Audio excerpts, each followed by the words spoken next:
Good evening, and thank you all. If anybody was joining us last night and we moved the meeting for weather, we really thank you all for coming back again, and we're welcoming you all to the January 27th regular meeting of the Lower Merion Board of School Directors.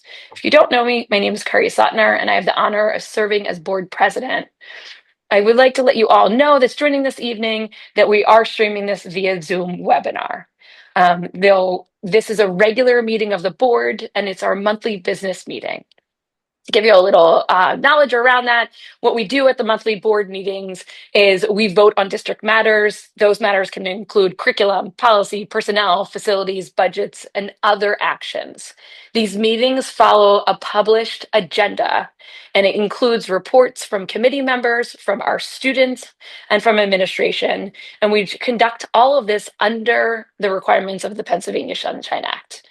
Before we begin, I wanted to note that this meeting will be recorded, like I said, with sound and publicly broadcast. Your comments, if you have questions later, will be shared in the chat and read out loud by our solicitor.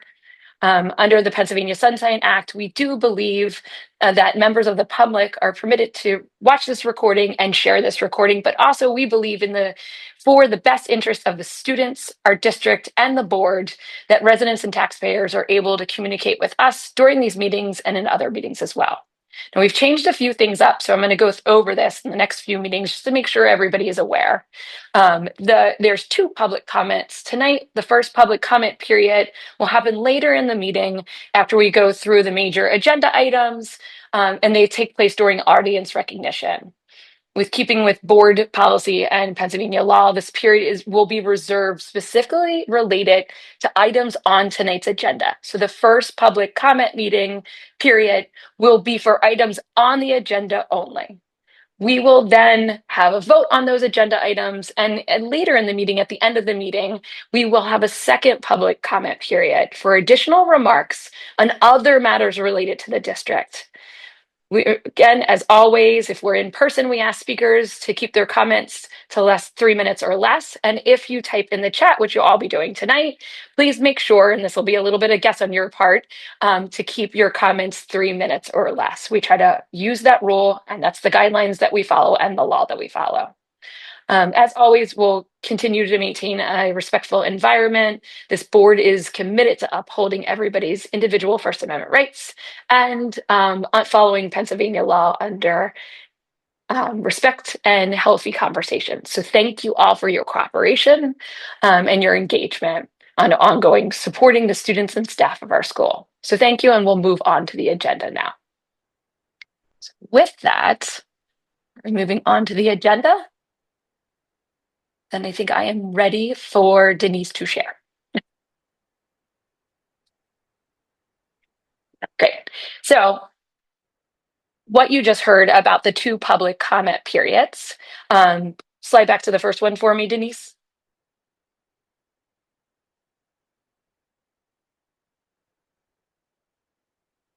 Sorry, Denise, could you go back one? Thanks. Okay. There we go. So what you just heard about sharing 2 different public comment periods, it's in here as well. I'm going to go over that change, but a few others. I shared this in the last board meeting, but it was a lot. And I recognize, and our board recognizes that it is a lot.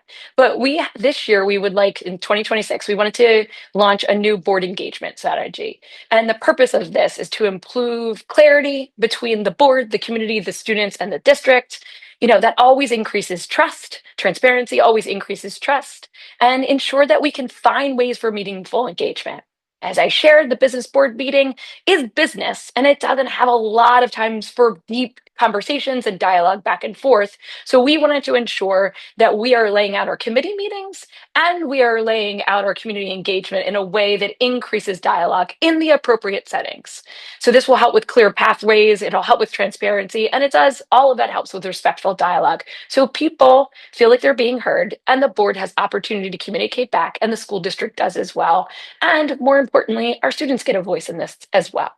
So now I'm ready to the next slide, Denise, thank you. Now, why are we making these changes? Somebody asked me in the last month, why are you doing this now? these are conversations and experiments that we've had multiple times over the last 4 years. And some of these tools were really effective. And they helped us get the school start times. They helped us keep going back to these. They helped us get to conversations on full day kindergarten. They were really effective. And so we wanted to bring them back. And so one of the things that these meetings and these changes can help us do is increase clarity about the board's role, about the superintendent's role, and about the community's engagement strategy. That it can improve the meeting flow. Back one more, Days, you're killing me here. Meeting flow and I accessibility. am not kidding you. Excuse me, but this is, I'm not even, it's not even, I don't even know what it's It's doing. So I okay. apologize. I appreciate you. I am guessing that it did some weird glitch. Okay, everybody, we're going to keep it really quick so we can stay with the flow. What it can do. And so, for example, we have those two public periods for the comments, not just at the business board meeting, but also now at all committee meetings. And what that does is give us an opportunity to ensure that everybody has an ability to share their comments, their feedback, and their questions around what the agenda items are, but then it doesn't shut down conversation because sometimes people want to talk about something else that has to deal with curriculum or policy. That's great to hold towards the end. So then the board and the school team can hear it and think about other ways they can engage in future meetings. So this breakdown is really helpful to increase conversation and dialogue and transparency. It helps with the flow. It also, we're going to create multiple opportunities for engagement, multiple pathways, and strengthen trust and shared understanding between all of us. That goes both ways. How the board, the school district can understand the students and the community better, and back and forth. Okay, if you can make it go to the next one, that would be cool.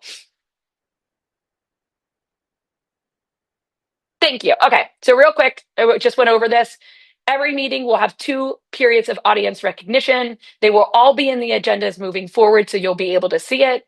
The agenda related comments, in person and via chat, will be first. And then at the end of the meeting, we will have broader district related topics and comments that are to that topic. So curriculum comments, you do it that are general, you do them at the end of the curriculum meeting.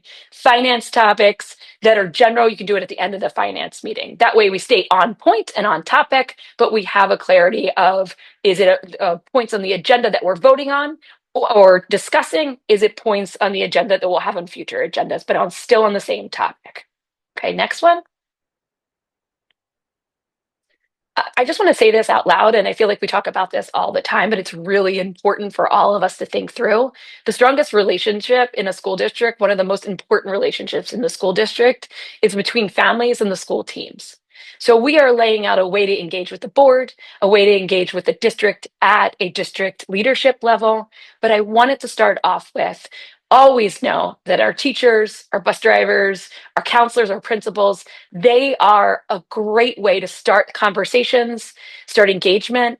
They work with you the closest. They work with the parents, the caregivers, the adults in charge of our children the closest. Our students should feel safe and belonging in that place as well. Our board focuses on policy and strategic work and budgets and curriculum, but our schools are strong because the relationship between the schools and the district is strong, and that starts with our caregivers and our school team. So I wanted to say that out loud, that engagement with the school is the most powerful tool.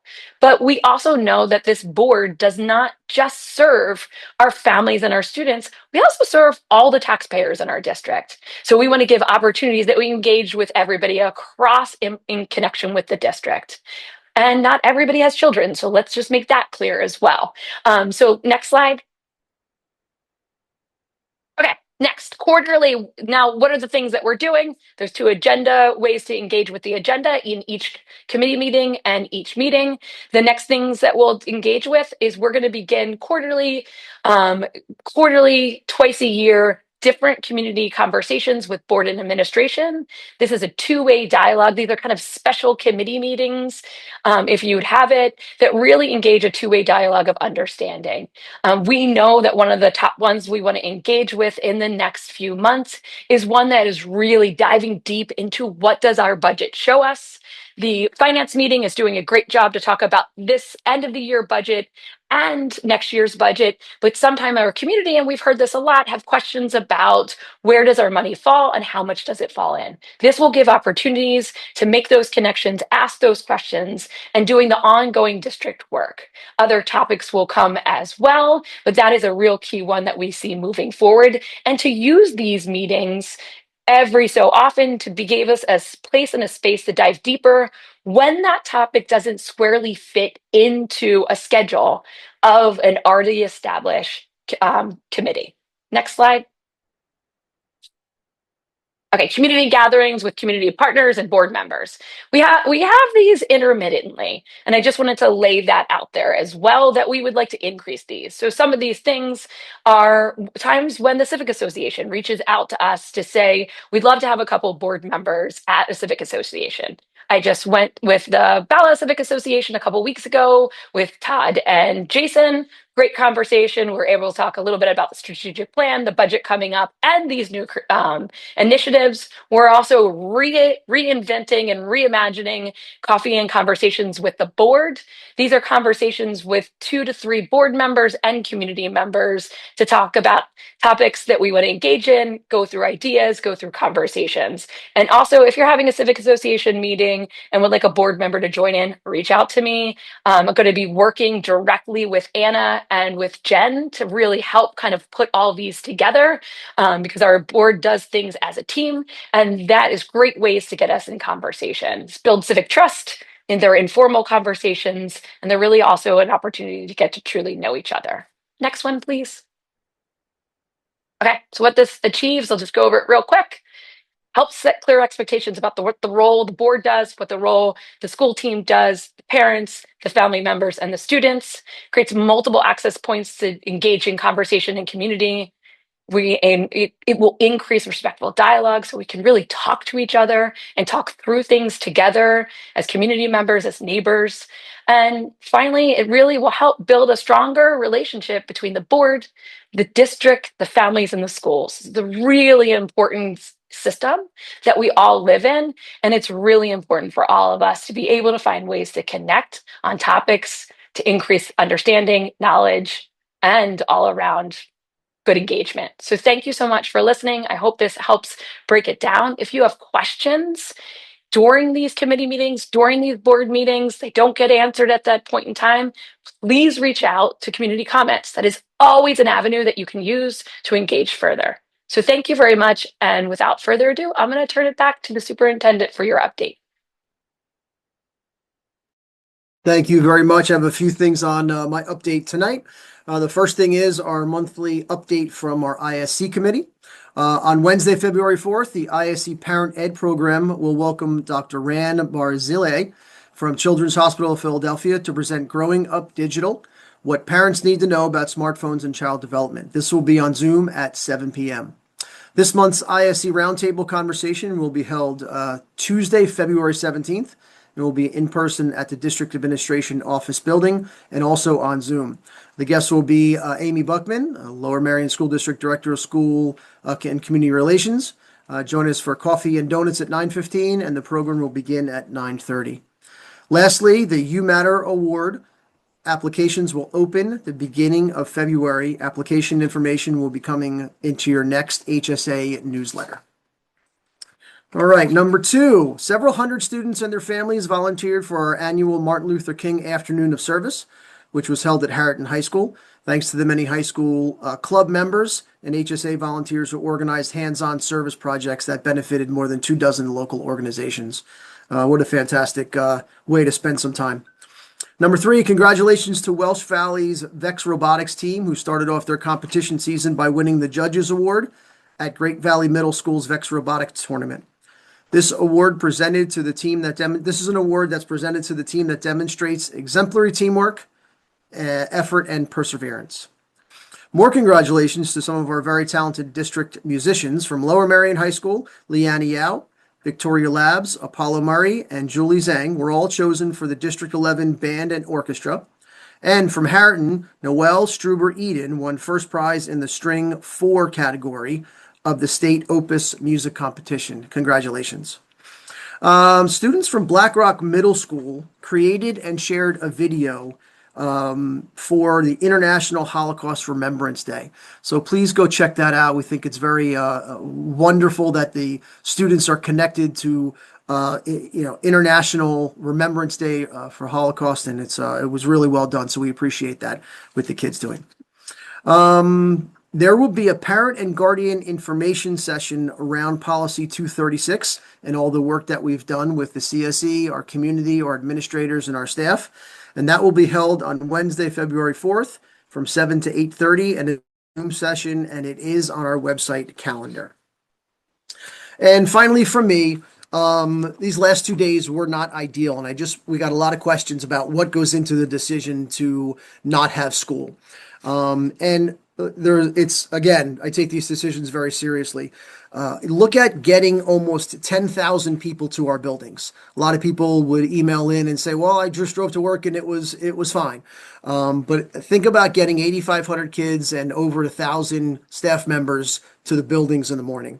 The roads were passable, but reports were telling me that they were very narrow in some spots. Another day today for all the workers to attack the situation to make it safer is really important for us to have. There was limited, and this is a big case for me, which I make that decision. There was limited, if not no areas for our kids to wait for their buses. I really would not want kids to wait on icy roads with cars driving by for things like that. So we wanted to give it another day for spaces to be made there. All Montgomery County, Delco, Philly, and some Chester County schools were closed. Now, we don't need to do what other school districts do, but it's important to understand that many of our staff members come from these areas, which a lot of them would have had to stay home with their kids or had a hard time getting to work. So a safety for them is really important as well. Also concerned about our student drivers and how they get to work and our walkers and things like that. And if I could make a decision that could keep people safe in any way, I'm going to make that decision. So again, a lot goes into it, a lot of hours, things like that. I really want to take an opportunity to thank our operations team, all of our buildings and grounds, for all their hard work. And again, the teaching staff members know it's not ideal, virtual learning. Thank you to all the students and the parents who gave us some grace and patience as we dealt with the storm. So that concludes my report.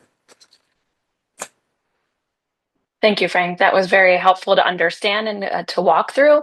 Now we're going to go to updates. So, BJ, would you like to begin with our student updates? Yes, thank you. Good evening, everyone. I hope you all enjoyed the virtual days. I'd like to share a few updates on what's been happening recently at Harriton. With midterms coming to an end, a lot of stress has been lifted off students' shoulders, especially for us seniors. As the second semester begins, senior projects are now officially underway. For underclassmen, course selection for next year is taking place. Second semester classes are now fully in swing for everybody. Harriton student council members, along with members of Dr. Harriton, recently walked around the main line to ask local businesses for donations and advertisements in support of Dr. Harriton, which will be held on February 20th. Posters were hung in many stores, and several businesses generously gave on-the-spot donations. We're very thankful for their support and look forward to seeing the amazing performance next month. As Dr. Anelli mentioned earlier, the MLK Day of Service was held in Harriton High School cafeteria on Thursday, January 16th. Members of Harriton's National Honor Society helped throughout the event with setup and cleanup, and a variety of groups hosted stations where attendees could make gifts or donate items. Attendees were able to give money, create drawings and cards, and contribute in many other meaningful ways to help those in need. It was a rewarding experience for everyone who attended and volunteered. This Friday, January 30th, Harriton and Lower Marion AP art classes will be taking a joint field trip to the Philadelphia Art Museum. Students will use this opportunity to learn more about historical artwork, artistic techniques, and different art periods. This is especially exciting for them as it will be the art department's first field trip since COVID. Woohoo! That concludes this month's report. Thank you for your time and have a great evening. Wonderful. And I believe Shayla's here as well. Would you like to give your report? Yes, thank you. If you're wondering what Lower Marion has been up to lately, the short answer is pretty much everything. From the ice rink to the gym to the auditorium, something has been happening everywhere you look. But for a quiet snow day, when school spirit briefly became school slippers and attendance included a suspicious number of blankets.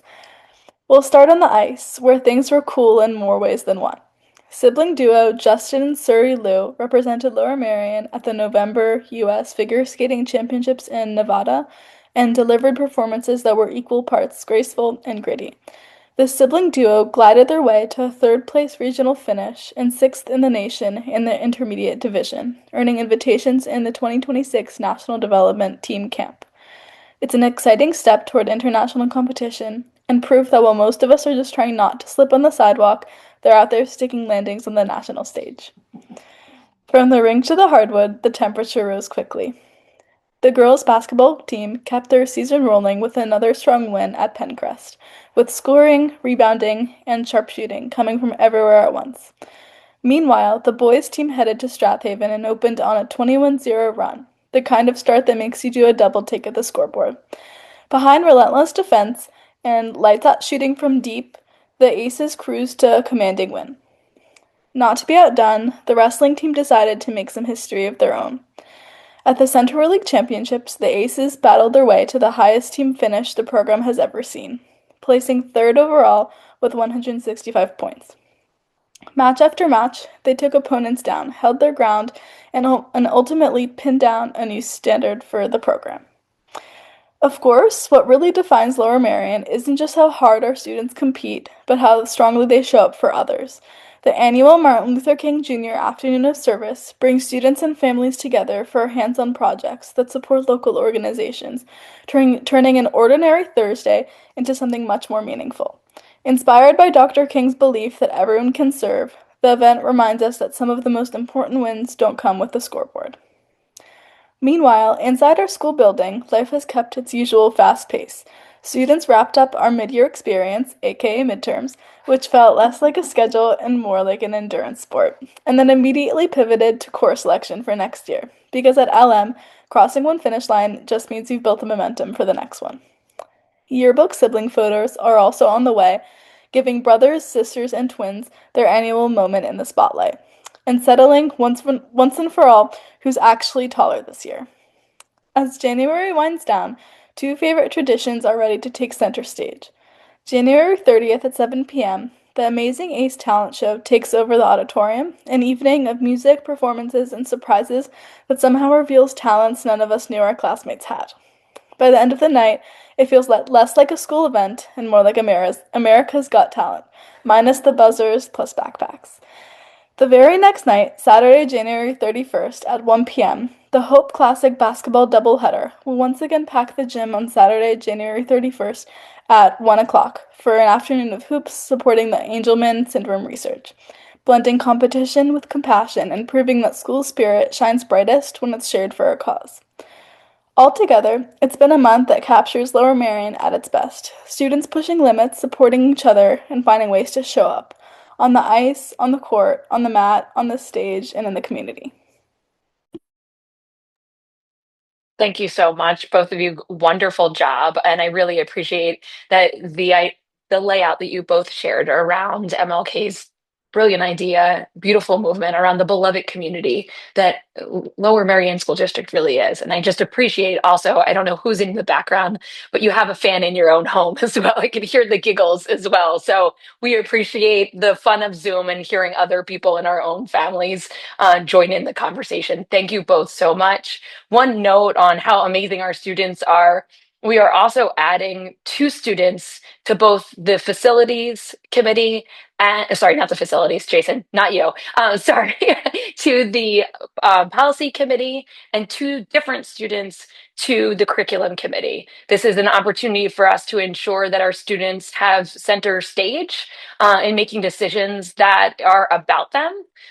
General rules, nothing about us without us, and we want to ensure that our students have a voice at that table in building out our policy and our curriculum work as well. That is another addition to this board engagement, and I thought it best fitting to share that after you hear the brilliance from our students and all that's going on at our schools. So thank you so much. And with that, I turn it over to Shayna to give us an update on curriculum. Thank you so much. So we had two big presentations. One was a little quicker that I'll go through first. There was a state law that was passed, Act 35 of 2023, that basically says that every school in Pennsylvania needs to add a course on personal finance, which I'm personally very excited about because I've been asking for us to make that a thing that all of our students get as they go forth into this big bad world. And so we currently have a personal finance course, but this went over some of the ways and means of how it's going to be developed, and it was further discussed in policy because it affects the credits that students will need to have to graduate. And then we went to our core presentation, which was a review of our state assessment data.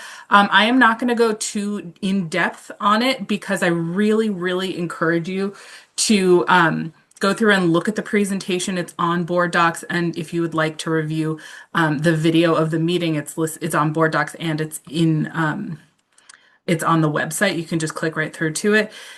It's a really important breakdown of how testing works out in our district, and I will caveat this with the fact that testing is a snapshot of how our students are performing. It is not the be all and end all. But to say that LMSD is doing really, really well, we were in the top 1% of all school districts in the state and ranked number one in our county for ELA, math, and science. So we did a big in-depth review on both the PSSAs and the Keystone exams, how that worked for math, science, math, ELA, and a little bit of science. It was a new test, so the state did not share all of the results on that. We did have some good conversation, lots of questions from the board, questions in person. Because we were trying out a new schedule, we weren't able to have really long rambling conversations the way we have in the past. And so I just wanted to encourage anybody who had any further comment or question that they can go ahead and send that to communitycomments@lmsd.org, and that will be shared with the full board, including myself, including Jen, who's my co-chair on CCOB, and Scott Weinstein, who is our administrative liaison. Also, we will have time to continue. We'll leave some time in the next CCOB to have discussion, to have further discussion. We'll have that as part of it so that just everybody has a chance to ask their questions, make their comments. Like I said, we were trying a new schedule and it was very tight. I think we got the presentation and the core of it done really, really well. But the first time you try a new thing is always a little tricky. And so we just wanted to make sure that everybody had a chance to get their voice heard on that. So if you would like, sorry, this is my 8-year-old. I apologize. If anybody would like to make further comment on that topic, you can go ahead and send that email to communitycomments@lmsd.org. And I look forward to seeing you at next month's meeting. And I apologize for my kid. All good, Jana. All good. Okay, next was in lineup after the curriculum meeting was on January 12th, was the policy meeting. Anna, would you like to give an update on the policy meeting? Yeah, I would like to give an update, and I had the pleasure of being at the curriculum meeting, and so don't want to steal Shayna's thunder, but also would be remiss not to mention that while we discussed being in the top 1%, we also spent quite a bit of time discussing the achievement gap in our district and the steps that must be prioritized and taken to further disaggregate the data and understand the difference between equity, equality, and how we're actually addressing the change that has to take place so we can live up to what we aspire to be and do in the district. So thank you for the opportunity to attend your meeting, Shayna, and to share that takeaway that night. In the policy meeting, the new structure was for us to do the policy meetings on Monday night. And so we started by digging into just making some modifications to the organization of the school board meeting. Technical, you might remember when the new board members were elected in, that we had to do a whole rigmarole to elect the officers. And there was actually an easier way to streamline that process through policy, so it didn't have to be so complicated, but that the same outcomes are able to be achieved. Next, we took a look at the formula policy 004, which just establishes processes for adoption and amendment and repeal of policies. So this addressed non-substantiative changes that may need to be made. We're talking grammar, periods, aligning language, and talked through how we would make sure administration just updated us if they were making any of those changes, but that we did not go through all of the different pieces that are required in order to change a title or some grammar in a policy and slow down the process. We also discussed the board meeting structures and the different pieces of that and how we are doing the shift in agendas and periods, and then went on to do a first reading of the policy 006, civility. We had a lengthy conversation about our expectations for our staff, for our students, for our community members, and also a healthy alignment that while we expect everyone to operate within the context of our community and how we would like people to show up, at the end of the day, there's a parameters and limits to what we as school board members and Dr. Ranelli as the superintendent are able to ensure happens in any given space. And so administration is going to articulate a little bit further process and procedure that will be in place and ensure all the language is clear around expectations, but also just underscoring the First Amendment and that there are some real nuances to what some folks may consider appropriate and others may not. And so there are some tensions and dissonance there in how we ensure the policy is equitable and legal. Next, we went on to talk about the PIAA. There's been a rule change that that students at private schools are able to try out for sports if they're in their home districts. And so administration was talking us through just that change in policy, and we'll be working on the procedures of how to implement that to comply with the state regulation and law that was put in place. And then finally, Shana mentioned it earlier in curriculum. We went on to just ensure that we're working to ensure that our grad requirements are up to date given the change to financial literacy. And then we also had a discussion around commercial advertising and what a policy would look like to be in place for having commercial advertising. There is potential revenue to be gained from that, but also a lot of risk. And so Dr. Ranelli, we charged him with doing a soft touch and understanding from other districts in Pennsylvania, our surrounding districts, how they are implementing this use of this policy and what a potential ROI would be in order to size up how much time we would actually want to spend on figuring this out and putting it in place. And so coming up next on our policy agenda is digging back into artificial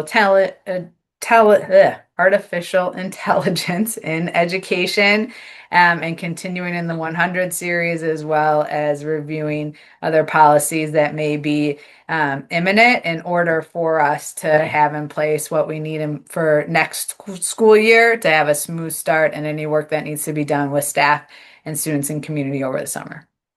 Thanks so much. Excellent report, Anna. Thank you so much. And then the Finance Committee met on January 16th. Abby, I believe you're going to do the update on that committee? No, I'm going to do the facilities. I'm on the facilities. Sorry, That's I okay. do that in my brain. I flipped the words. Do you want to No do problem. facilities? We'll go out of the, Sure. that was on January 22nd. Would you please doing Happily. the facilities update? No problem. Before I begin, I just want to say thank you so much to all of the facilities and operations staff for getting everything ready for school tomorrow. It's really cold and icy outside, so thank you very, very much for doing everything you do to keep our kids safe and our students and staff as well. or our bigger students and staff as well. So the meeting was held virtually at 9 a.m. on Thursday, the 22nd. And in attendance was myself, Abby Rubin, co-chair Jason Herman, committee members Shayna Kalish and Jen Rivera. We discussed the list of bills and purchasing report with Mr. Orlando, and some of the highlights include replacing both ovens at both Penn Wen Elementary and Penn Valley Elementary for a cost of $22,411.36. And the replacement is due to the age of the ovens. Also, the purchase of 14 new science tables for $9,179.52 and 75 student desks for $16,003.50, both at Welsh Valley, to replace the broken desks and also outfit a new special education class. The purchase of 4 cafeteria tables and 40 chairs for a cost of $9,468.81 at Harriton due to increased enrollment, and the purchase of 72 classroom and dining chairs, including wobble stools for the classrooms, for $6,160.80 at Black Rock Middle School. There were some questions raised from the board regarding the purchasing schedule, just ensuring that we are kind of all in line, and absolutely we are. The administration confirmed, and we also talked about ensuring that there's some kind of consortium that we could explore. And again, we are already part of a pricing consortium, which enables us to price shop and get the best rate for different things, furniture or otherwise. And there was also a question raised about ensuring that the desks and the furniture that we have is left-handed, it has enough left-handed desks so that everyone has their needs met and are size inclusive. And after that, we discussed the facilities use agreement for Villanova University for the 2026 high school graduations, which are coming up. Harriton's will be on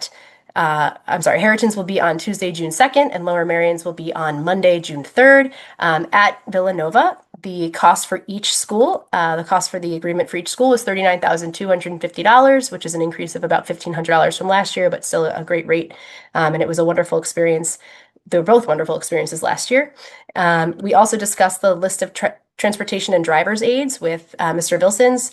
And this was kind of a formality where the clearances are renewed every 5 years for drivers and aides. And then the board approves that list is presented to us per state code. And just as an additional point of information, aides are not necessarily on every bus. They correspond with IEPs for students. So just if you're looking at that list and noticing that not every, they're not exactly one-to-one. We also discussed the MCIU VMware vSphere quote of $14,665.60 with Mr. Catalano. The business office advocated for consortium pricing through the MCIU and has secured a savings of $7,300 per year for the product. And just for anyone who isn't aware, the product is a cloud computing virtualization platform that enables server consolidation, disaster recovery, and private cloud environments. Next, we discussed the tax collector surety bond renewal for the cost of $163,256, and we are required to renew the bonds every 4 years, and the next renewal will be in 2030, which sounds like the future. We have not used the surety bond to date, and we are required to renew the bond per law, so just want to be clear on that. The community members did ask for a playground update, and Dr. Ranelli shared that at present there are no specific plans to report on, and the next meeting will be on February 12th at 9 a.m., which is a Thursday, on Zoom, and I am looking forward to seeing as many people as who can make it. Thank you very much. May I just jump in really quick, one quick, just for Mr. Vilsons, per that, I just want to say he said that they are looking to hire more bus aides. So if we have anybody in the community that's looking to work for our district, I'm usually out here shilling for people to apply to be bus drivers, but we are also looking for bus aides. So you can go on our website and take a look at that. Thanks. Thank you. Great update for the facilities and purchasing meeting that happened on January 22nd. Now we're going back in time to January 16th, the Finance Committee meeting, which I lovingly refer to as the budget meeting. So Todd, can you give us an update on that? Yes, we had our first Finance Friday on January 16th. As per tradition, the first meeting was to go through the state mandated external auditor's report.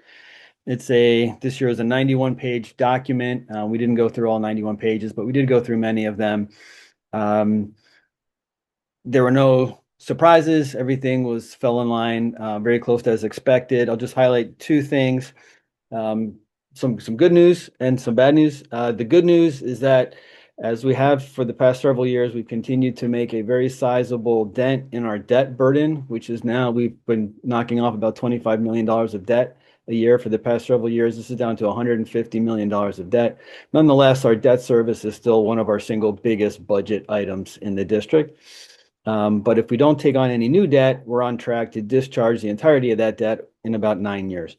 So that's all relatively good news. The bad news is that our general fund, our cash reserves are dwindling. So currently sitting at about 6 to 7% of an operating budget, ideally for a school district or a public municipality to maintain the highest bond ratings, you'd like at least twice that.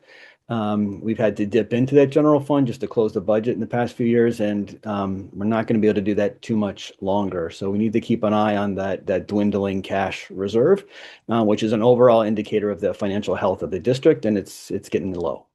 That 91-page document is public facing. It's connected to it's in draft form, and as a result, it's connected to the agenda as an attachment. Once it's finally certified, which I think will be in the next month, that will be directly on the web page for the district, along with at least the past 10 years of these similar reports. The next meeting is going to be towards the end of next month, I think on the 27th.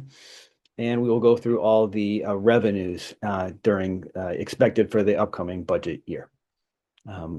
We would love to have some more community participation in these meetings. At the last meeting, we had one community member, and we're grateful for that participation, but this is all your tax money from the 64,000 residents. We'd like to have more than just one person show up for some input. So thank you. And always, if you watch it later and have questions, you can send them right to community comments. I feel like I'll just keep repeating that as we go through, and it's riveting information. It's actually, I'm not kidding, it's really interesting. Now, it's audience recognition time. So at this time, Before we move on to audience recognition, I'd like to make a motion to add an agenda item. Do I have a second for that motion? Second. Okay, so at this time, and Ken, please feel free to correct me if I get any of this Robert's Rules of Order incorrect. But at this point in time, we're going to have board discussion. And then, do we need the actual motion? I just realized that. Yeah, we need to know what the Great. motion is and the reason and the reason it's being offered as an additional agenda item. Great. I just realized that. I was like, Abby voted on a motion. She doesn't even know what it is. That's great. Okay, so let's go back to Sarah and say, Sarah, what is your motion and the reasoning behind it? Sure. The reason why it's being added. Why it's being added, sure. So there's an issue that's been brought to the attention of the board over the past few months concerning the safety of our high school football players. Based on the information on this topic that's been provided to the board, I believe that we're putting student safety in jeopardy if we do not take a vote on this issue. So I'd like to make a motion for the board to take a vote on the merging of the high school football teams, effective as soon as allowable by PIAA regulations. Okay, so the motion to add the additional agenda item is the additional agenda item of the merging of the football team. So that's what you're voting now you're debating now to add the additional agenda item and then voting on whether to add, but you can't have the vote on adding it until after public comment. Yes. Okay. So what we're going to do now is I'm going to go back to Abby and give Abby a chance. So now, after hearing what the motion fully is and why, do you choose to second it? Yes, I second that motion. Great. So now what happens, and talking to everybody here, including the community, now what happens now is a board discussion, and members of the board can share some ideas, some thoughts, some questions on that. Ken will keep us following the appropriate procedures. And then we will go to members of the community through community comment, sharing their ideas and thoughts as well. And then we will go to a vote. So earlier in the meeting, I told you there would be 2 public comments in this board meeting. You get 3 tonight. So let's do this. So number 1, I want to go through for everybody. I've been on the board for 4 years, and what I've realized, and a little sad that it took me a couple years to figure this out, is that we're so head down with these topics. So many of us that are on the board, that are with the school district, the school team, the students, a lot of us get head down. Not everybody in the community is on every single board meeting. And we recognize that and understand it. But I want to take a beat and just frame a little bit of this. So everybody listening, my fellow board members, as well as members of the community, can hear a little bit of thought and process that we have been doing on this topic and really talk through that. So let me go through that really quickly, and then I'd love to turn it over to other board members to share kind of their perspectives on this. So really quickly, in the past few months, I believe it was in October, it may have been a little bit earlier than that, we started to begin to have conversation from the community. There were two parents overall that I spoke directly to in the last month, but parents that brought concerns to the board. And then in the last few board meetings, we not only heard from parents, but also students. And it was around football, it was a request to consolidate the teams, and it was around a really clear worry about the safety of our students.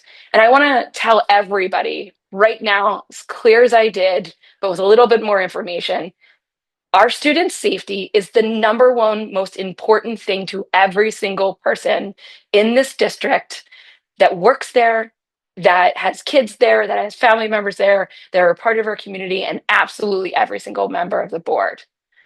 There's deep concerns from the parents and the students regarding these injuries, and those concerns were shared with many of us and really are so unbelievably important. And what I want to say out loud is thank you, parents. Thank you, students, for doing that work, for bringing it to the table and doing what you have done so well. And it is our job to ensure that our kids are safe. And so we are putting student safety on the table right now. We have already spoken with Frank, Dr. Ranelli, our superintendent. He is already working with our coaches, with our football teams, and with community members to add on and to really analyze that football safety. This is important. We would never delay anything around safety of our students. That information will come back to us within the next 3 months. We'll probably even way before 3 months, and we'll be able to share that both to all the board members and in community sessions, more than likely a board meeting. This is a really important topic. You know, our district cares about all of our kids, and that means 40 kids playing football here and 8,000 kids in the district. We would never wait on safety. So I want to address that head on and never let anybody think that we would wait on that. So there's always inherent risk to football at every levels. It carries a lot of risk, but it is our due diligence to ensure that we mitigate that risk at the best way we can at every single layer and do not increase that risk. Now, merging of the teams for many people sounds like a easy solve, easy solution.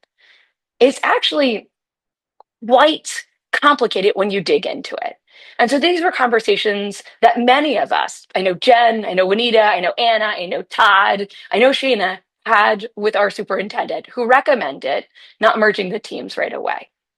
And we dug into it, each one of us in different ways, to really understand what were we seeing. We can't ever wait on safety, but we need to fully understand it. And I want to just make it really clear to everybody, the only person at this Zoom table that has ever merged a team and multiple teams is Dr. Ranelli, who is the superintendent with the most experience at this table. And as we started digging into this, and personally, I dug into the legal side of it because that's where my nerdy self goes. I love the law, I love to look at it, and I love to understand it. And what I could see really quickly is that this natural idea of merging can also cause a lot of implications for the entire school district. It can cause issues around the Pennsylvania equal protection and disparity impact. Now, the really detailed and really significant. And it also has a way that when combining football teams, you can create a set of inequalities that factor into other teams merging that are around equity, around civil rights, around athletic governance, around labor, and around policy risks. All of these things started to unpack the more and more we dug into it, the more and more I dug into this side of it. And so when I looked at that, I also started realizing that there are PIAA compliance risks that are also around these classifications that can, when merging teams, can put us into different brackets, can cause all these issues that we need to look into deeper. So when Dr. Ranelli said to us, this is really complicated, there's a lot of things we need to dig into. These are some of the pieces that as we begin to unfurl, that we see a lot more under the covers than we've realized. Due process, policy consistency, all of these pieces. We need to have selective consolidation. It raises concerns regarding consistency with existing board athletic participation, our policies, even our uniforms the students are wearing. This is a problem that our parents brought up to me. All of these pieces, community cohesion, student belonging, all of these things the parents brought up to us. Other areas that put us in a little bit of an uncomfortable area of a risk that we have to dig into around Title IX, around equal access and the risks that are implied to that. So the more and more that we look through these pieces, the more and more we realized, and I realized, that this is much more complicated. So two things that I want to say. We're really smart. We're a brilliant district. We have great minds at the table. Our kids have great minds. We can do two things at once, people. We can ensure that our kids' safety does not wait, and we can take the time and follow proper board procedures to move this forward in a way that doesn't put the school district at risk and out of compliance. Those two ways that we are already moving forward is one, with our safety audit, and two, with understanding how do we really build out a proper and appropriate football program, which is what our students and our parents were looking for, that could end up in merger as well. And do that through the appropriate channels, which would be the policy committee, because these pieces fall into policy and could have a domino effect. So I think this is really important that we talk about it. I think time, place matters. And the time and place for this is really to dig deep into it in a committee meeting. There is inherent risk when government norms and roles and responsibilities between the board and the district team get blurred. And I want to caution that with this action.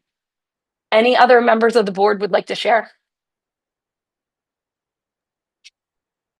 Yeah, I agree with everything Curry just said. Like, I don't think there's, I'm not against necessarily merging football, but I'm against doing it this way. So ramming something through at the last minute on a Zoom meeting when it hasn't been announced properly, hasn't been put on the agenda, goes against the spirit of sunshine. If the goal of making this motion is just to ensure that that the district, the administration is continuing to look at football, they are. And there's better, more effective ways to do that than this procedural maneuver tonight, which I think is irresponsible. It sets a bad precedent for how the district should run. It puts the board in the position of now managing the operations of the district, which is not what we should be doing. That's not the governance role. So there is a process. There are ways to do this that are much more responsible. Through the policy committee would be the appropriate channels. I completely agree. I'd like to respond to that. I would like to give everybody, so I follow Justice Breyer's rules about conversational norms. Everybody gets a chance to speak once before anybody gets a chance to speak twice. So would any other members of the board like to share their perspective on this before it goes back to Sarah? Go ahead, Anna. And then after Anna, please. Oh, go ahead, Jen. I'll wait. No, go ahead. Go.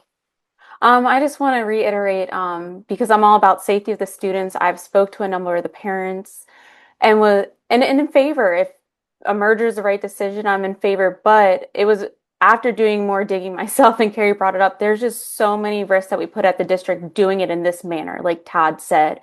There's so many compliance issues that could put our district at risk, but also a potential merger at risk. It's been very clear that the board has taken action, that the board has asked Dr. Ranelli to do further digging and to do a safety audit. When we heard from parents, it did not involve the sports athletic director. It did not involve coaches. We need to also hear from them, the people who are actually working with our students day in and day out. And compliance is just so important that we do things in decency and in order on this board for the not only the safety of our students, but also for the well-being of our entire community. So why this is very important, and football is so important to me and our students' safety. I do agree with the leadership of our board, and I thank you for bringing this to our superintendent's attention and asking him to go back and do the safety audit. Anna? Yeah, I think I'll probably underscore a few things that have already been said, but I also just want to really pose some questions to Sarah specifically. What's really not clear to me in operating in this procedure is at the top, we really talked about the role of governance and how we're a team of 10. And the role of the school board is to hold the superintendent accountable. And in this case in particular, we asked the superintendent to review this challenge, to meet with parents, to make a recommendation, to which he did, which was to not merge the football teams this year. Post that announcement, there was additional questions and concerns from community and board, to which Dr. Ranelli spoke to those people. I'm not sure if it included you, but I would imagine so, because I know you have been in touch with many people. And he said that he would go back and look into it. And so in a structure of good governance, that's exactly what you want to see in terms of accountability, because the job of the board is not to make decisions without information and or to bully people into doing things as personal projects or grandstand for personal accolades. And I'm really quite concerned that, especially knowing that you did not have 5 votes to move. 1 second, please, Bernie. Sorry, we're COVID flashbacks here, single parenting with family members stuck in Chicago, trying my best. But I am really just would like to understand. Please wait.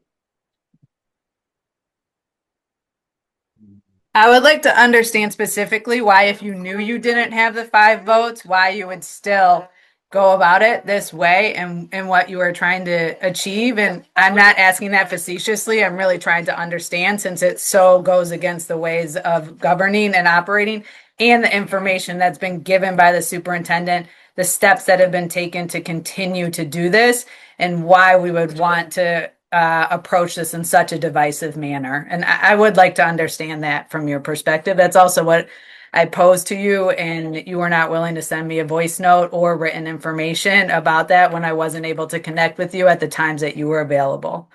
So I look forward to your responses.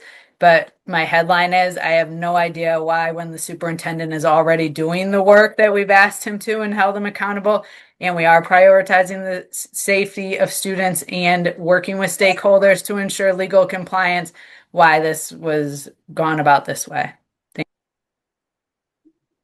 Juanita, I noticed you came off of mute. Yes, I want to say that my heart goes out to the football players and the parents on this issue. And it's funny, I have to bring up, I was a former football parent. You know, my son played for Lower Marion. He was a quarterback back in 2014. My younger son is interested in playing football. And we were guardians of twins who played football, but didn't get much playing time. So I have a lot of questions, and I think it's important, which is a part of my background of what I do, is to make sure that when we're introducing anything, we have all the pieces in place. And I feel like I have more questions than understanding all the pieces in place. And to me, that's the direction that we've given Dr. Ranelli, and I think it's important to have him take the lead and the accountability for it, and to present something so that we can have more information to make the best decisions.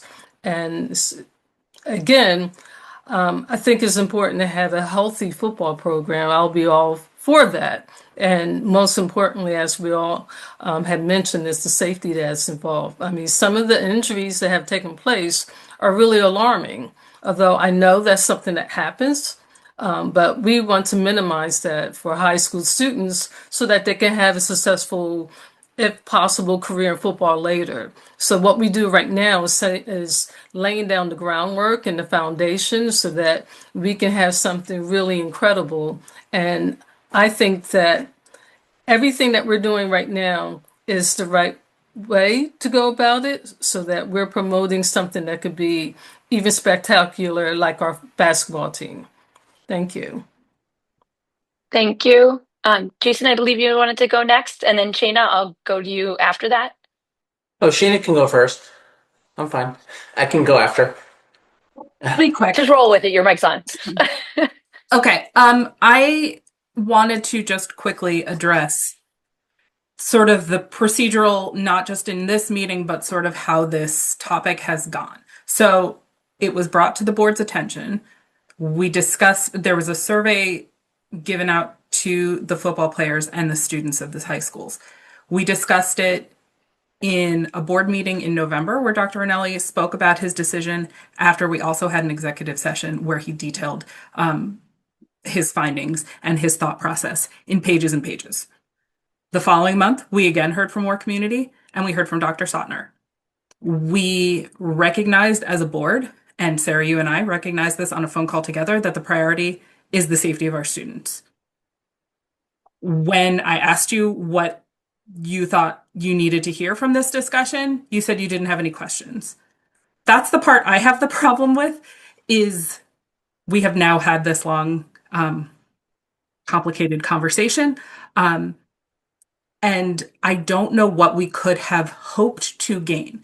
We have given the administration a task, the administrators that we hire and we trust and are incredibly competent, and they have had a month, 2 weeks of which were the holidays, and 2 days of which were a snow emergency. So I don't know what information we could reasonably expect any group, even incredibly smart ones who are also running the entirety of the district, to be able to come back to us in 2 weeks. And this feels like a really big thing to put forward to this board without any new information.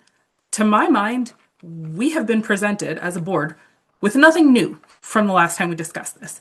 That does not mean it is not a priority. It absolutely is. I have played a contact sport. I absolutely know how important safety parameters are for our students and for everybody involved. But we're working on that, and just my concern is that this feels rushed because it is. Thank you very much. And now to Jason. So I just wanted to say, as everyone has noted, I too have concerns about the safety from the information that was provided to us from the parents as well as from the students. I appreciate Dr. Ranelli and the administration digging into more information and getting back to us as soon as possible. I think that as soon as we can get that information back, I think would be extremely helpful and will help in making a determination as to where we go from here. So thank you. Thank you. And it will be long before anybody puts on pads. But Abby. Thank you. I just wanted to voice my sort of support for having the discussion, which was I seconded the motion in the effort to second the motion so that we could have the conversation and sort of hear where everyone is, because I think it's really important to give ourselves and give the community and the electorate the opportunity to hear. Safety needs to be number one, and I know that it is for all of us. And I'm glad that we're having this conversation, and I look forward to more conversations like it regarding other urgent issues. And I guess we're going to have to see what information comes down the pike. And I really am in support of merging for the purpose of safety. And we will move with the information we have as we get it. Thank you. Sarah, back to you if you'd like to share anything else. Sure. I can respond to a few of the comments as best as I took notes on them. First, to Todd's comments, this was not intended to be a back-end shove-in at the last moment. I reached out to each board member individually ahead of time to make you all aware that it was my intention to do this. The fact that this meeting is on Zoom has nothing to do with how it was presented. The meeting is on Zoom because our district was virtual today. That's just the facts. As far as Anna, some of your questions, let me look through my notes here real quickly. I was not positive prior to bringing this up exactly how everyone felt, whether or not I had 5 votes. This is not something that we have discussed in public at all so far. We received information. Dr. Ranelli gave his recommendation publicly at a board meeting, but we did not have a discussion as a board at that meeting about the recommendations at all. The recommendation was given and we moved on to the next agenda item. So by raising this, it gives us a chance to have this discussion, which if this was not raised, we still would not be having this discussion right now. You can shake your heads, but I've asked for the past 2 months for this to be added to the agenda, and it was not added to the agenda.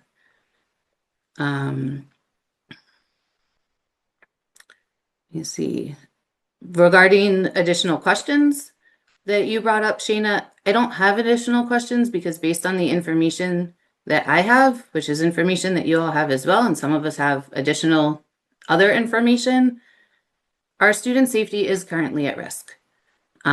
There isn't a question about that. I think the question is, how do we move forward, ensuring their safety, making this a safer activity for some of our students, for those that participate in the football program. At our middle school level, we already have a merged team. So while this would be new at the high school level, this is not entirely new in our district. It's something that we already do at the lower level.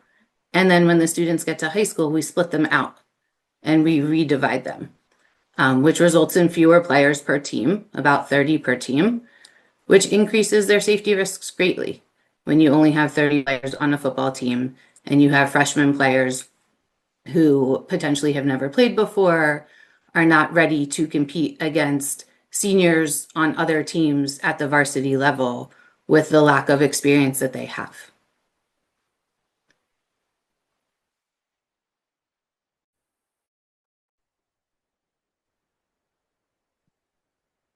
Would anybody else like to share anything?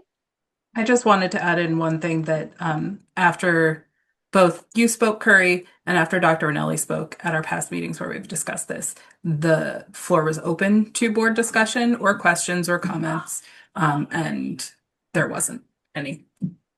Yeah. And this is absolutely the behavior that we should all have in dialogue and discussion at a committee meeting, not at a business board meeting. There's rules and norms and process for a reason. Now, I would like to turn it over to the next part of this process. And Ken, that is for you to read any public comment associated with this voting agenda item only. I'm not seeing any, unless for some reason it's not coming Wait, through. I did not open it yet. I'm sorry. Yeah. I have to open okay. it. I guess the So- question is, so, oh, okay.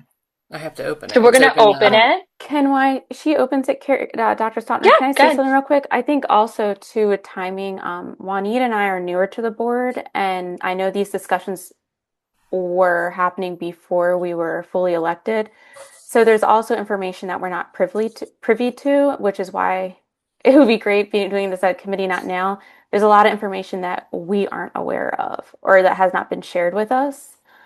And that would be helpful because when I'm hearing you guys speak, I'm realizing and making the connection. Although this started in the fall, now that it's at board level, it was originally with Frank. There's a lot of information that we're not even aware of too, for we could be aware of everything that has been shared. Okay, public comment is starting to come in.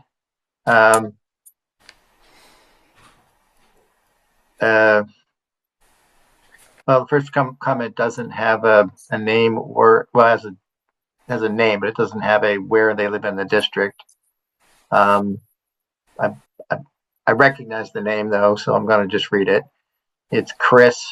What info do you need? We have sent all info to Dr. Ranelli and Carrie. No, that was Chris McLeod from Narber. We have provided all of them info.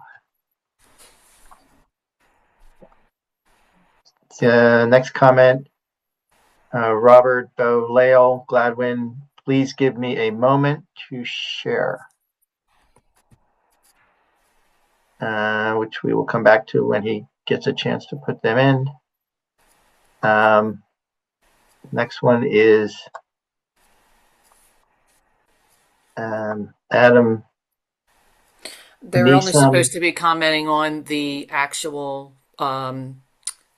yeah, merger. this is not a comment on the So it's not adding the additional agenda items. So that if that person can defer that comment to the third, well, the final public comment period would be the time for that comment period, that comment.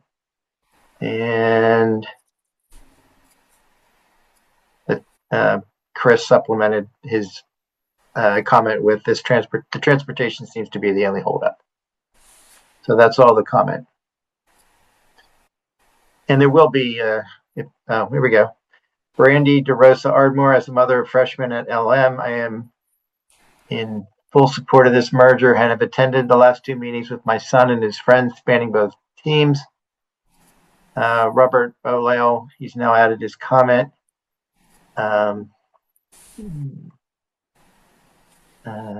Sorry, this is hard to do.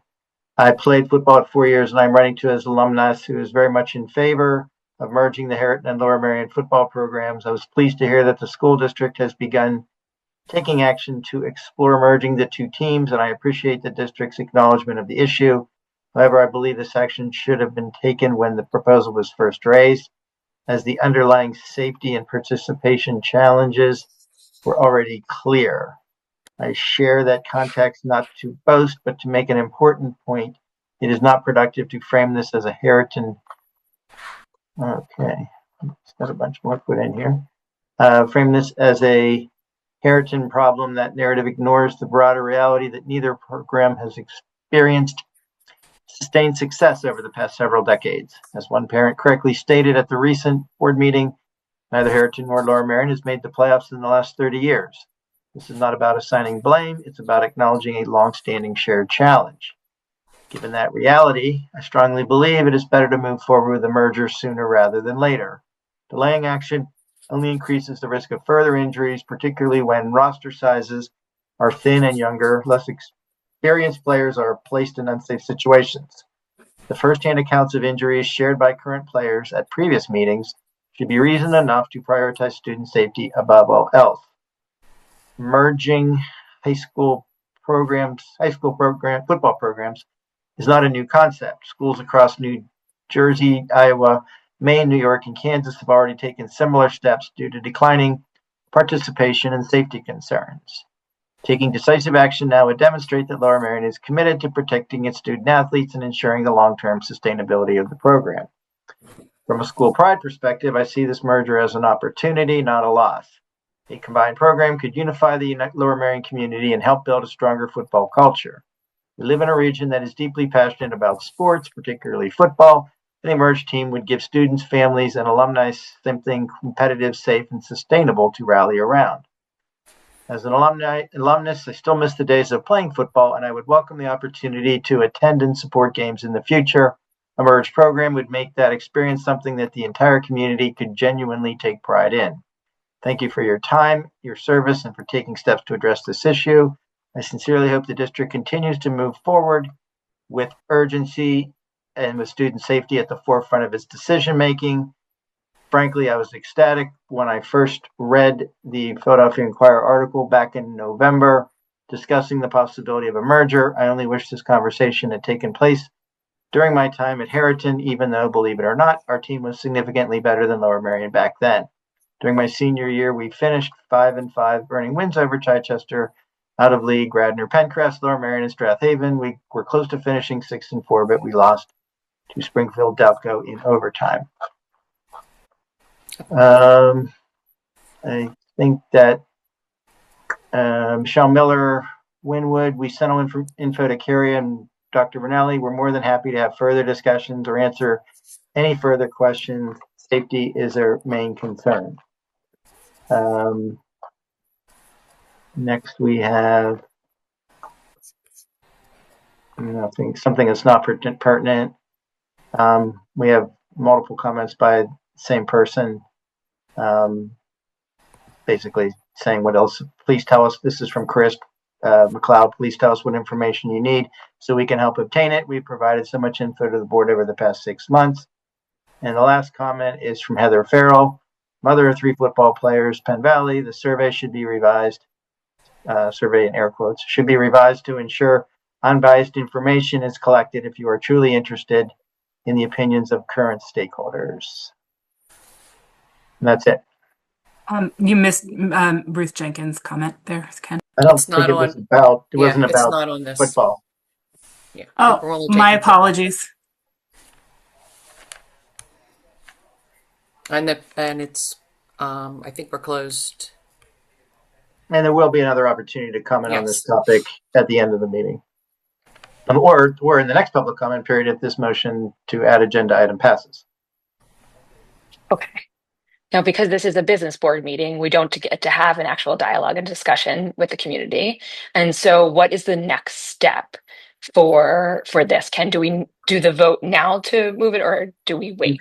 Now would be, you can, unless there's additional deliberation by the board, you would now call for a vote on the motion to add the item to the agenda. Great. Okay. Do I have any additional comments or deliberation from the board? I'll take that as a no. I will call for a vote.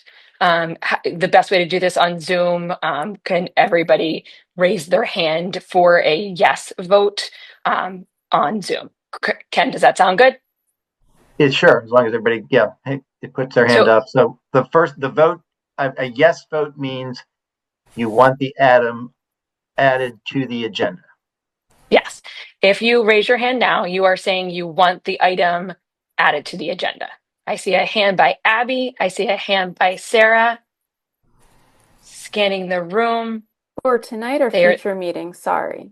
For tonight. Tonight. So this is to put it on the agenda to vote for tonight. Correct. Yes. Got it. Sorry. But to be clear, sorry, Ken, we can have this on the agenda to vote for it after we see the safety audit. Oh, well, that's not the motion that's on the floor. Sorry. Okay. Yeah, but yes, anything can be added to future agendas. This is just what was put on the table. This is just, so you want to vote on it tonight. Do you want to vote on it tonight? I have 2 hands saying yes. Everybody giving you 3 more seconds to put your hands up. I only count 2. Then the motion does not pass. Correct, Ken? Well, you need to record the yeses. Okay, so I thought I did already. I'm sorry. I have 2. I'm sorry, you need to record the no's. You need to record the no's. Okay, so let's go. Do I have any no's to not put the agenda item? Okay, Jason, Herman, Curry, me, Todd, Shayna, Juanita, Anna, and Jen. Okay. So that is 7 votes for no. Nobody abstained. The motion does not pass. Anything else we need to do there, Ken? No, you can move on to where you were previously. Great. And just as we stated before, this is continuing as an investigation, the safety audit, and a committee conversation. So community members, please, again, share comments, put them in community comments if you want to do that tonight. If not, we will have a safety audit brought back to the table. And we will be doing this work over time in a longer stretch in the policy meeting. So thank you so much for all the work that you have done. These really work best when they're done in committee meetings. So now let's dive into now we are going to have audience recognition, another audience recognition. So 10 minutes, you'll put your name. Please put your first name and general area, first and last name, general area of where you live in the community, and put any community comments, questions you have on any agenda item that is officially on the agenda for tonight. So we will have a 10-minute timer open up. And please try to keep those comments to 3 minutes or under. I know that's hard when you're writing. May I say something quickly while we're waiting about one of the agenda items? And that's okay. It's not a debate, it's just recognition. Go for it. Yes. Okay. I wanted to take everybody's attention and point it at our human resources item that is on there, which I'm forgetting exactly what the number is. It is in number 8A, and I wanted to specifically recognize Ms. LaPera, who is the board secretary, has been for the entire time I've been on the board, was before I was on the board, and really in so many ways makes our district go. I have had the privilege of selecting and onboarding several superintendents for our district. And the one thing that I've told every single one of them is that Denise makes this district go. And you need to really heed her expertise. And also, Denise, you are just like also a kind and loving human. And I am so grateful to have you in my workplace all these years. And you will be incredibly missed. I know you will enjoy your retirement with all your adorable citrus plants with adorable names. But I will miss having you on board meetings every Monday. Maybe I will text you and say, wish you were here every week. But I really wanted to recognize all the contributions you have made to this district, because I know life can be a thankless task, but I wanted to give you my thanks. Thank you very much. I greatly appreciate your kind words. And I'm here till July, so I'm not going anywhere yet. That's right. Thank you, Shana, very much. And Denise, from all of us, we're going to hold on to you as much as we possibly can until July, and then some of us will break down then. Ken, would you like to start reading any of the questions or comments in community comment?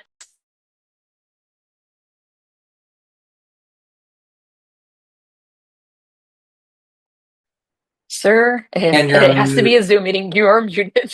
Ken, you're on mute.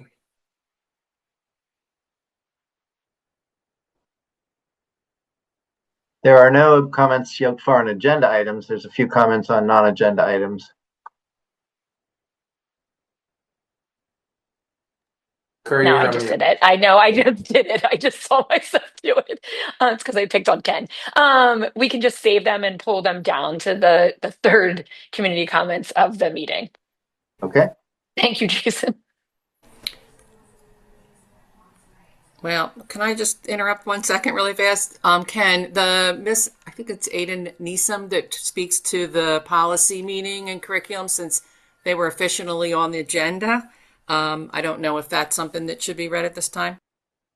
Yeah, we may as well. That's it, since we have nothing else to read. Is that all right? Actually, I think it's a great idea to read it. Perfect. So thank you. Talia Neeson Ardmore. I love adding policy meetings to a later time so more can participate, but adding the policy meeting to the curriculum meeting with a hard stop at 7:20 is unrealistic. Curriculum discussions routinely run well past 2 hours, so something had to give, and what gave was public comment. Just last month, you promised to listen to the community, and at the very next meeting, the public was silenced to stay on schedule. Sharing comments privately with the board is not the same as hearing them publicly. Not all comments are meant just for the board, but for the administration and the community. Public comment is meant to be heard, not managed out of the agenda. The public made their voices heard this last year with a real concern about transparency and open communication. I am very saddened that you would proceed in this manner after promising a much different approach. Follow up on that one, since I think that's the only one Nope, we've got. this is a business board meeting. We do not follow up on committee comments with the business board meeting. That is committee meetings, but thank you. Thank you. Appreciate I don't think this is. I don't think the other one. They have more that aren't on the agenda, but there aren't any agenda ones. It might save us time at the back end of the meeting if I just read them now. But won't that defeat the? Yeah, you're right. Sorry. Okay, these are other comments on.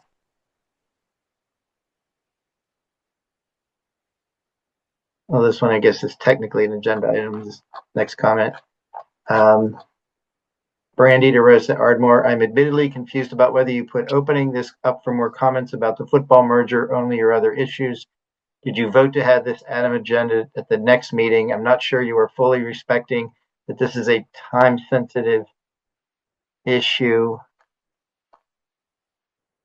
with PIA who need a decision by February to make the season safe next year. Delaying the decision will hold us back a full season. So just to clarify, all the board voted to do was to not put this on today's agenda. That's what action actually occurred already. It hasn't. There is no. I mean, it's been basically referred to committee, and that's what I understand to be the case. And the rest of this is non-agenda.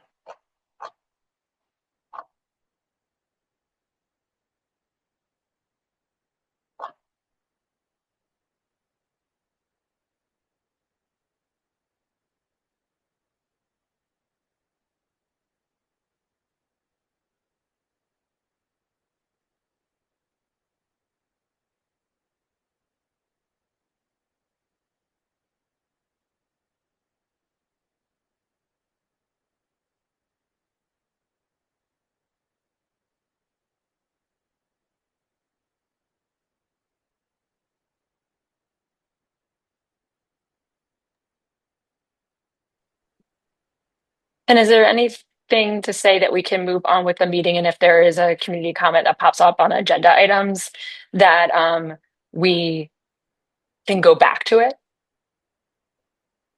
Yes, you can. We can do. You can go ahead and move. Okay, let's move forward, and please pause me if there are agenda item community comments, and if not, we'll just slide right into non-agenda items. So thank you for your help with that, Ken, and for all these pieces tonight. I know it's a little confusing for everyone. So on behalf of the school, the board, and the school directors, I would like to acknowledge the death notice of William Zimmerman. He was a teacher and a wrestling coach for Harrington High School. He passed away on December 20th, 2025, this past December. William was employed with the district from January 1959 until his retirement in October 2014. We thank you for your service to our children, to our school, and to our sports. We appreciate you, and we thank your family, and we give them all our love and support. I'd also like to acknowledge John F. Trainer, who's the head custodian at Harrington High School. He passed away on December 31st, 2025. John was employed with the district from July 1980 until his retirement in December 2002. Thank you to John for his service to our community, to our school, to our kids, and thank you to his family. And we are so sorry for your loss. I will wait now because I want to make sure if there's any community comments before we take this next vote on agenda items. Bo Lau commented on what you just referenced, which I guess is technically agenda. He coached my dad in 1973. Zimmerman is a legend. Thank you so much for sharing that. There was a comment submitted via email that someone would like to be read, but it's about the process of the adding of the additional agenda item. So I have no idea if or when that should, where that would go. I guess they weren't able to put it in the Zoom chat. We're 32 seconds, so why don't we get past this and then we'll add it to the other agenda items. Okay.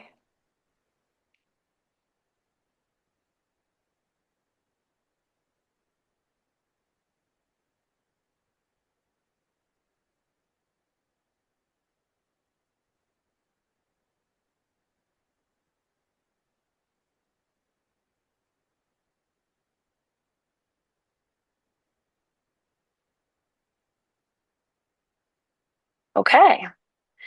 So is there a motion to approve all the items listed on tonight's agenda via consent? Moved.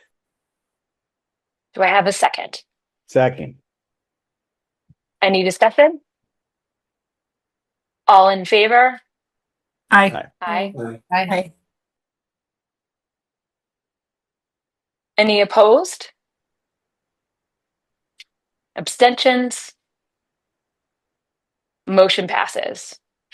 Now, if we have any comments, audience recognition for any non-agenda items, we will now hear public comment on non-agenda items. The chat feature will now be open and you will see a 5-minute timer appear. So any comments that have come throughout the entire chat that were on non-agenda items or not the first conversation, let's read them all now to make sure that we get them on the record. To Ms. Neesum's point, sometimes comments are meant to be heard out loud. Okay. Ruth Jenkins, can you hear me okay? Yes, we can. Okay. Ruth Jenkins, I doesn't say where, but Linwood. I know this, Winwood, with regard to the evaluation of the time change that shows no value to high school students.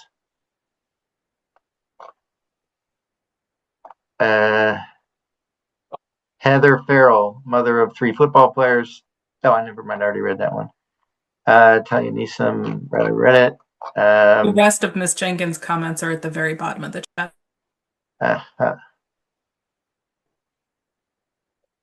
There is, however, damage to early learners who are tired on a normal schedule, would probably take a nap. The high schoolers benefited from an early day and are now pulling up the ladder. Our achievement gap is not considered when our students are tired. Okay.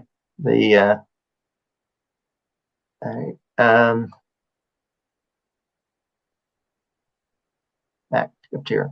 Chris McLeod, what is the timeline for the safety audit and who will conduct it? Okay. Sarah Moyne, Winwood.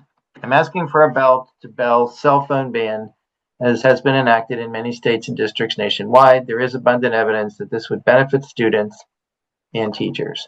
Thank you. Yerlev, Marion Station. Would like to comment on the bell-to-bell cell phone policy. There is now a huge momentum on this issue, nationally, internationally, and here in Pennsylvania, as Dr. Ranelli recently acknowledged. What is becoming clear is that districts should not wait for the final state mandates. Leadership is happening at the district level, and families are asking you to lead. I am again requesting that this topic be formally placed on the agenda for discussion at the next policy meeting. This request is not coming from one parent. A signed email asking for this discussion was submitted by more than 25 parents, and many more have reached out privately. Just days ago, Indiana strengthened its policy in ways that is both bold and practical. Districts there must choose between 2 clear models. Either a no-device policy where students do not bring phones, smartwatches, etc. at all, or a secure storage policy where devices may be brought but are completely inaccessible during the school day. Here in Pennsylvania, there is growing alignment across educators.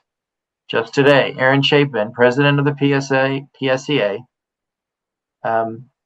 Pennsylvania State Education Association, again publicly called for bell-to-bell restrictions.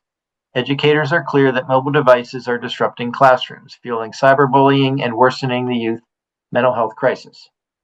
Teenagers receive hundreds of notifications a day. That level of interruption is not compatible with learning.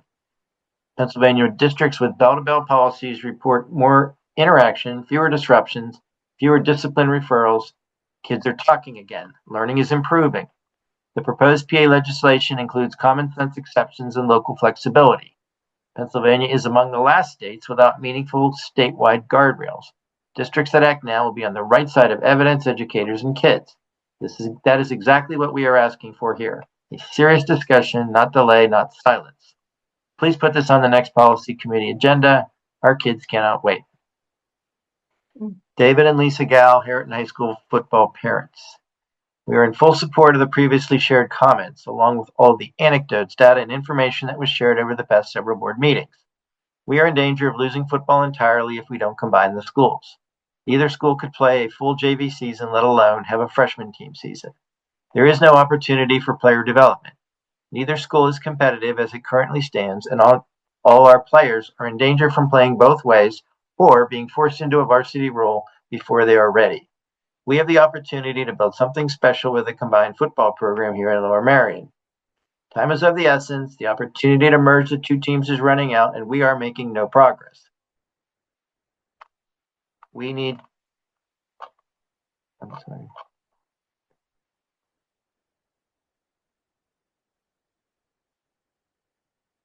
to act now to save high school football in Lower Merion.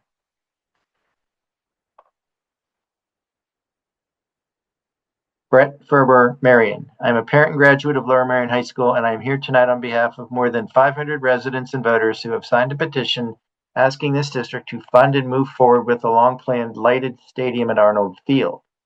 I want to begin by acknowledging that the district is actively exploring alternative funding options to build and improve playgrounds and other facilities. That is important work and should continue, but these efforts do not prevent us from moving forward with the Arnoldville Stadium.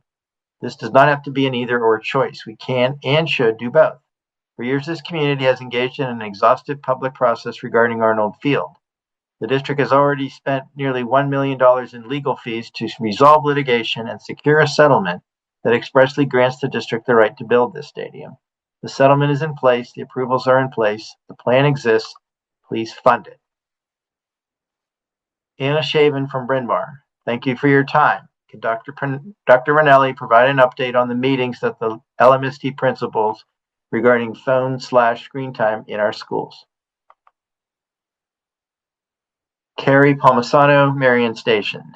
I would like to get clarification on where our school district stands in talking about and hopefully implementing a bell-to-bell phone policy. It is a huge concern of mine and many of the parents I speak with that an official policy is not in place. It is disheartening to see many other school systems with an official policy in place. It feels like our district is falling behind. I'm here today to, one, voice my concern about kids having access to cell phones during school hours, and two, ask what steps are being taken to formally address the topic. And there was a continuation to Anna Shaven's comment about phone screen time. If you cannot tonight, when can we meet about this central defining issue? Phone screen time. Sorry, these chats are broken up and they're a little hard to follow. That's all I have. Thank you so much. So, Mr. Ruse, will you now make any announcements required by the Pennsylvania Sunshine Act? Yes, the board met in executive session tonight regarding personnel matters. Great. So the next meeting, Tuesday, February 17th, is the next regular business board meeting due to the holiday on February 16th. Hopefully that will be in person and live streamed. Community meetings, committee meetings will be held in the boardroom via webinar and live stream unless noted otherwise. So the next few coming up are February 9th, the curriculum meeting from 6 to 7:20. From the policy meeting is 7:30 to 9. And then February 12th is facilities and purchasing meeting at 9 a.m. via Zoom, as Abby shared earlier. And February 27th is a finance meeting at 9 a.m., both, again, in person and on Zoom. So with that, we are going to adjourn. Being that there's no further business, this meeting is officially adjourned. Thank you all.